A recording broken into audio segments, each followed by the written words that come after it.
back of Lydia. I have had two amazing associates in the last 13, 14 years. They've both been with me for about 13, 14 years each. I've had a CA who's been with me for 15. And my two wonderful CAs now who are down at ACC studying, which is another wonderful thing for our office. They're over there. Make sure you buy them a drink this evening. So I thought I'd just kind of combine all that. I'll talk about the principles, how I got there, and then maybe talk about some of the nuts and bolts that hopefully you guys can use Monday morning. But I will disclose that I'm not a coach. I don't have no coaching systems, so all this stuff that I want to share with you is just basically stuff that I've gained and sort of learned and certainly made mistakes over the years. I just want to say, firstly, I feel very honoured to be amongst all of you guys because I feel very much at home with this sort of tribe.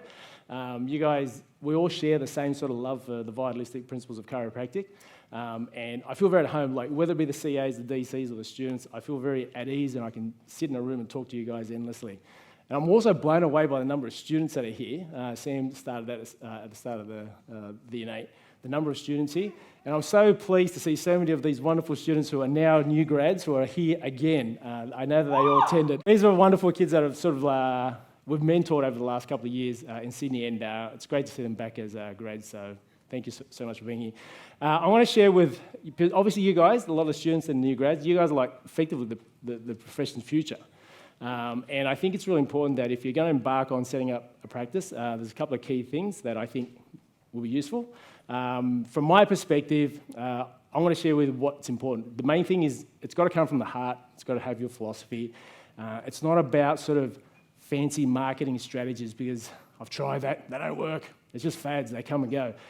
It's got to be a true reflection of your deepest values. That's what I felt anyway, and it has served me for the last 30 years. But before we get into that, I do want to spend a bit of time thanking all those people who've been on stage before me for, I don't know, however many years now. It all started for me when I attended DGC, Dynamic Growth Congress. I see Mark over there. Everybody would remember, most of you would probably remember Dynamic Growth Congress.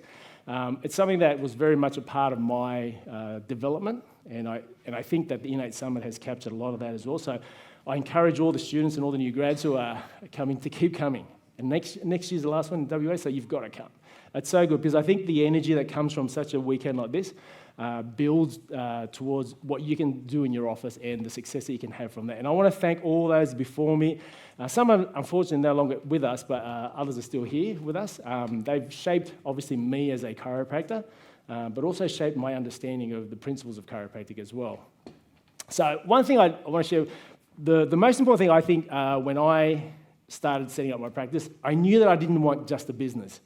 I knew that I wanted something with a greater purpose. For me, I just wanted an office space that I could create that was more transformational rather than transactional.